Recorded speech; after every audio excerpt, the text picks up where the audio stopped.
जय हिंद मेरे प्यारे दोस्तों, क्या हाल चाल है। आशा है आप सभी अच्छे और बेहतरीन होंगे और आप सभी एक बेहतरीन तैयारी कर रहे हैं। दोस्त, आप सभी के लिए आपके अपने हाइड्रेटेड कोचिंग सेंटर में स्वागत है। उम्मीद करता हूं आप सभी इसी लगन जुनून से तैयारी करें और आप सभी एक बेहतरीन नंबर से पास करें। दोस्त, आप सभी के लिए यह क्लास आज का भी बहुत ही महत्वपूर्ण है। आज के क्लास से देखना दोस्त, बहुत से टॉपिक कवर होगा और यहाँ से क्वेश्चन बिहार के बोर्ड में बनता है। यह सभी बिहार बोर्ड के लिए काफी महत्वपूर्ण है दोस्त। यहाँ से बहुत क्वेश्चन बनेगा, तो जरूर टिके रहो और देखो इसमें आज की क्लास में क्या खास है। दोस्त, मैं शुरू से अंत तक मैं प्रयास करूंगा आपसे काफी अच्छी तरीके से समझाऊं और सभी डाउट को क्लियर करते हुए मैं आगे बढ़ाऊं इस वीडियो को। तो जरूर मेरे साथ बने रहो और देखो दोस्त इसमें क्या खास है। अगर चैनल पर नए होना जरूर सब्सक्राइब कर देना और अपने दोस्तों अपने भाइयों के सभी के पास शेयर कर देना, जिससे उन सभी भी इस वीडियो से लाभ उठा सके। ठीक है, देखो दोस्तों, आज की क्लास में है तत्वों का वर्गीकरण। मतलब दोस्त, इसमें क्या होगा तत्वों का वर्गीकरण का मतलब, इसमें बहुत से तत्व हैं ब्रह्मांड में और उन सभी तत्वों को क्या करना है, इस तरीके से अरेंज करना है जिससे हम एक तत्व को अध्ययन कर ले, उन सभी उस ग्रुप के सभी तत्वों को अध्ययन हो जाए। ठीक है, इसी के लिए किया गया है तत्वों का वर्गीकरण। यानी पहले चेक करना होगा इस दुनिया में, इस ब्रह्मांड में कितने तत्व हैं। ठीक है, देखो प्रायोगिक टेबल के अनुसार, ठीक दोस्त, प्रायोगिक टेबल के अनुसार तत्व की संख्या कितना होगा, 118 है। मगर दोस्त बुक में दिया हुआ है 111। ठीक है, देखना होगा दोस्त, अगर यदि 118 नहीं दे तो इस ऑप्शन को टिक करना है और नहीं तो 118 भी टिक करना है, ऑप्शन के अनुसार डिपेंड है। ठीक, इसके अनुसार 111 तत्व है और उन सभी को अरेंज करना है। बताओ 111 तत्व को अध्ययन करने के लिए बहुत सी दिक्कत हो सकता है, कितना याद करेगा लोग। इसी के कारण तत्वों का वर्गीकरण करने का उपाय आया सभी वैज्ञानिक के पास कि कैसे कौन से तरीका से हम इन सभी तत्वों को अरेंज करें और उसके बाद एक एक उस समूह का एक ही तत्व को अगर अध्ययन करें तो सभी तत्व का अध्ययन हो जाएगा। ठीक, इसी का अनुसार आया कि हम तत्वों का अध्ययन करते हैं।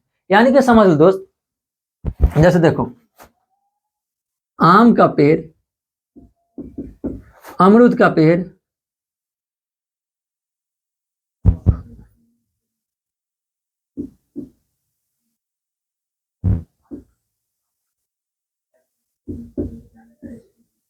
यह सभी जो पेड़ होगा, आम, अमरूद, केला,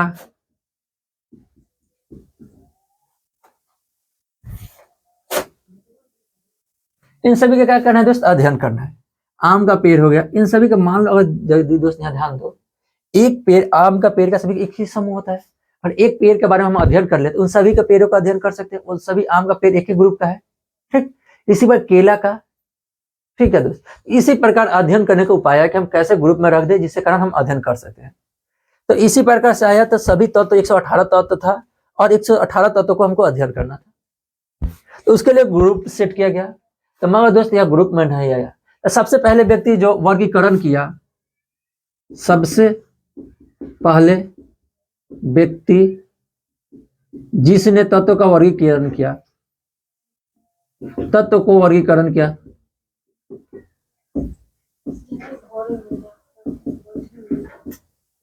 कौन से व्यक्ति थे जिसने दोस्त तत्व का वर्गीकरण किया। देखो इसमें था दोस्त तत्व का वर्गीकरण करने वाले लेवाजे।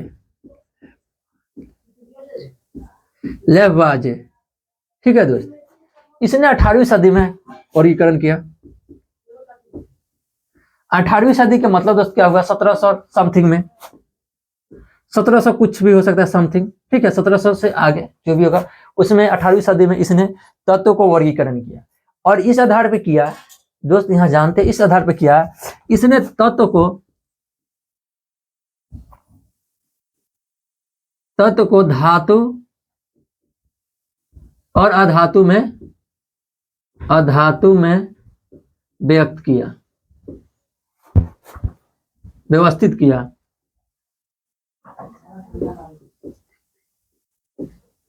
ठीक है दोस्त, यानी कि सभी तत्व, जितने भी तत्व थे उन सभी को धातु और अधातु में अलग अलग कर दिए। मगर दोस्त इसमें क्या हुआ, इसमें हो गया किसी प्रकार का, समझो जैसे सेट किया, इसमें हो गया परेशानी। सभी तत्व को अध्ययन करते हुए धातु अधातु में किया तो कुछ गुण ऐसा था कि धातु का गुण अधातु में मिल जाता रहा था और अधातु का गुण धातु में मिल जा रहा था। ठीक, इसके कारण इसका भी बाद में असफल माना गया। फिर जैसे ही बढ़े और आगे आए, इसके बाद डेबरेनियर।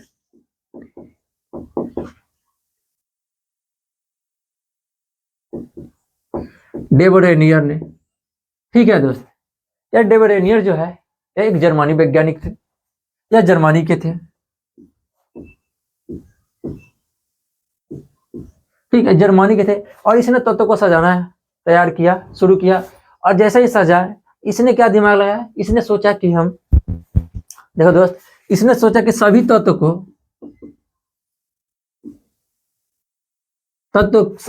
को परमाणु के भार के अनुसार सजाया।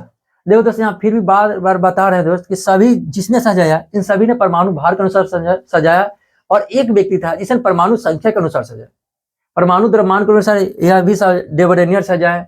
न्यूलैंड का अष्टक नियम इसने भी सजाया। उसके बाद क्या था, मेंडलीफ था। इन सभी ने क्या किया, सभी को परमाणु भार के अनुसार सजाया, जिसके कारण बहुत से प्रॉब्लम आया, बहुत से परेशानी हुआ, गलत भी हो गया।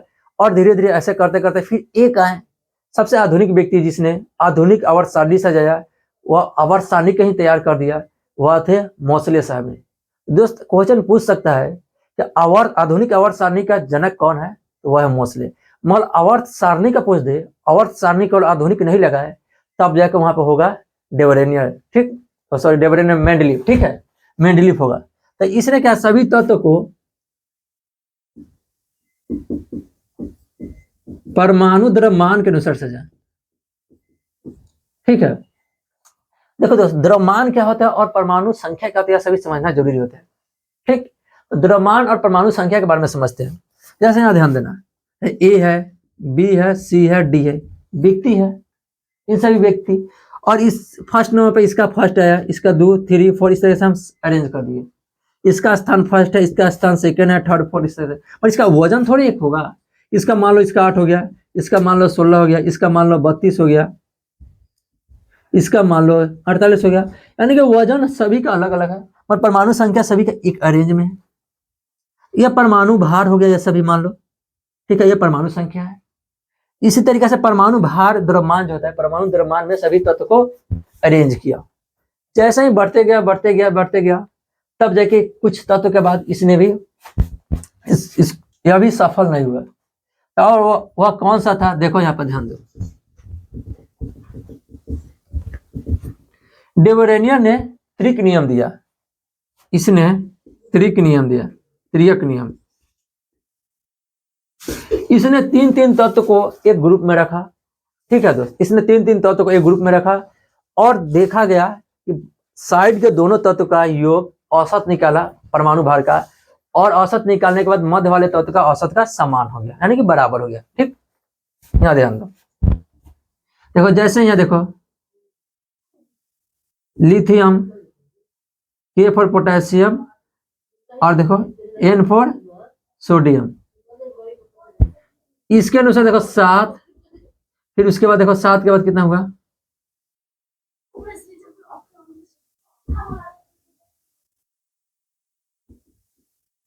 देखो दोस्त, इन सभी का परमाणु भार जो था, सभी का परमाणु भार 7, K फॉर पोटेशियम 39 और सोडियम 23 परमाणु भार था। इसी तरह 3 तत्व को एक साथ सजाया, सेट किया, और सेट करने के बाद दोस्त, यह बाकी जो सेम तत्व है, इन दोनों तत्वों का जोड़ा। देखो इसको ऐसे नहीं, सोडियम को बीच में रखा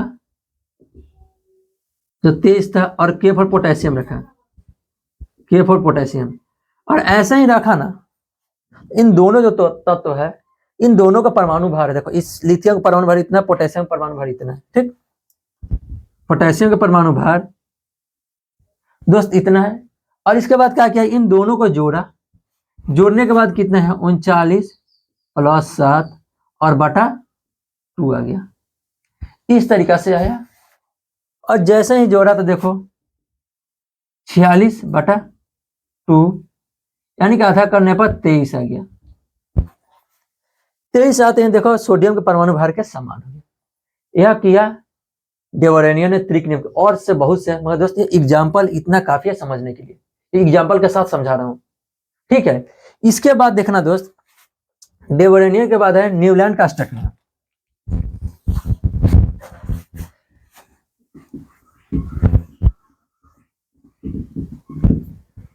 यह सभी दोस्त एग्जाम के लिए काफी महत्वपूर्ण है, तो जरूर टिके रहो और देखो, इसमें काफी तुम सीख के जाओगे, काफी अच्छे अच्छे इसमें कंटेंट मिलेंगे और आप सभी एग्जाम से रिलेटेड बहुत ही महत्वपूर्ण है और आप सभी बना के आओगे, ठीक। यहाँ ध्यान दो। अब इसके बाद आगे हम बढ़ाते हैं और आगे समझाते हैं।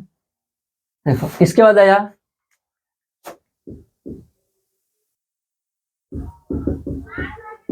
न्यूलैंड का अष्टक नियम। अष्टक, इसमें दोस्त क्या है न्यूलैंड का अष्टक नियम में, इसमें समझना जरूरी है। न्यूलैंड का अष्टक नियम है, इसमें कहा गया दोस्त, न्यूलैंड के अष्टक नियम में इसने कहा, न्यूलैंड व्यक्ति है, ठीक है, न्यूलैंड एक वैज्ञानिक है, कहाँ का है, इंग्लैंड का वैज्ञानिक है। फिर देखो इंग्लैंड का तो वैज्ञानिक है, मगर इसने जो तत्व को सजाना शुरू किया वह इस तरह से किया। संगीत के स्वर होता है, स्वर सा रे गा मा पा,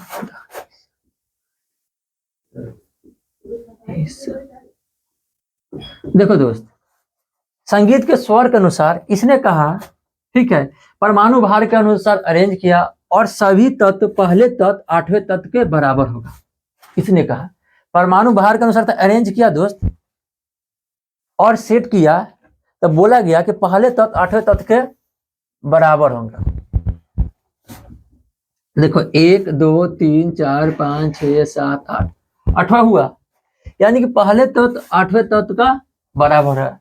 जैसे hydrogen, helium, lithium, barium, boron, carbon, nitrogen और ऑक्सीजन, इस प्रकार से इसने कहा। और इसके समय दोस्त तत्वों की संख्या कितना था, तत्व की संख्या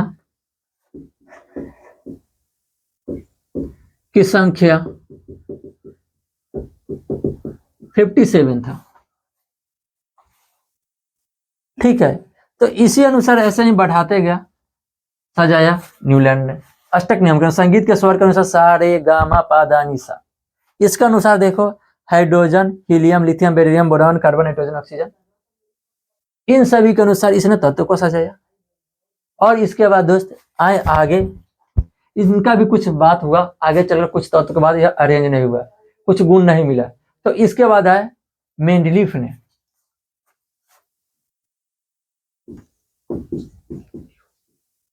मेंडलीव, इसने दोस्त एक आवर्त सारणी का ही निर्माण कर दिया, आवर्त सारणी।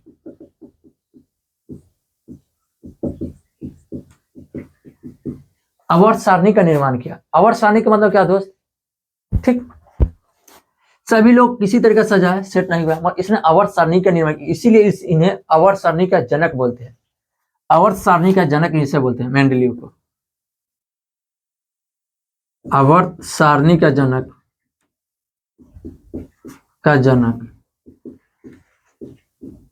हो गया, आवर्त सारणी का जनक बोलते हैं।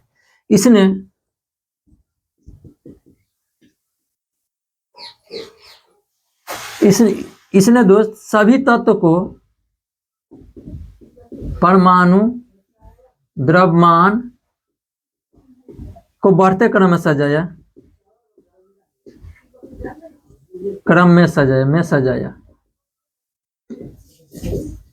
ठीक है दोस्त। और ऐसे ही सजाते गया। सजाने के बाद क्या हुआ दोस्त, इसमें समझते हैं।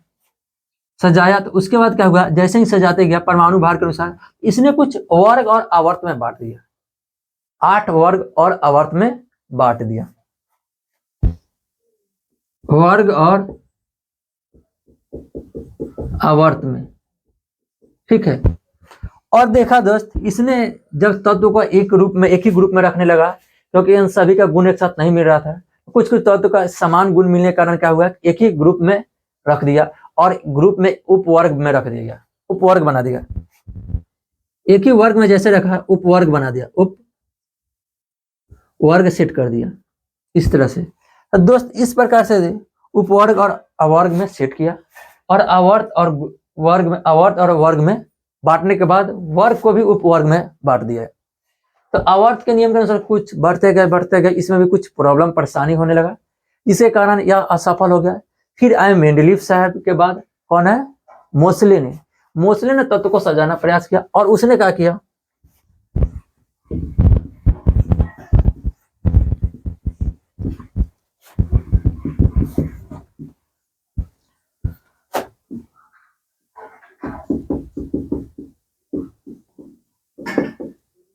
आधुनिक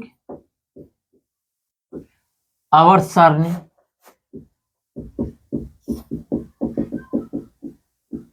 आधुनिक आवर्त सारणी यानी कि दोस्त मोसले को आधुनिक आवर्त सारणी का जनक कहते हैं। आधुनिक आवर्त सारणी का जनक कहते हैं, इसे पप्पा कहते हैं आवर्त सारणी का। आधुनिक आवर्त सारणी दोस्त अलग है और आवर्त सारणी दोस्त केवल आएगा, वह आएगा मेंडलीफ का। मेंडलीफ ने आवर्त सारणी को तो सेट किया, ठीक है, मगर वह परमाणु भार के अनुसार सेट किया। और इसने दोस्त क्या किया,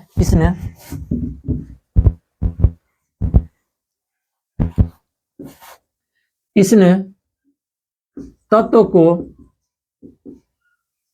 परमाणु संख्या के अनुसार, संख्या दोस्त या क्रमांक बोले, संख्या क्रमांक के अनुसार सजाया, ठीक। इसने भी दोस्त, इसने 7 आवर्त और 8 वर्ग में बांटा, 18 वर्ग, 7 आवर्त और 18 वर्ग तैयार किया और इसके अनुसार 7 आवर्त और 18 वर्ग हुआ, ठीक है। इसके बाद दोस्त हुआ क्या, 18 वर्ग के बाद जैसे ही सेट किया तब जाके आया क्या, हाइड्रोजन का स्थान त्रुटियां होने लगा, हाइड्रोजन का स्थान फिक्स नहीं मिला, वह एक अधातु होते हुए भी धातु में जाकर शामिल हो गया।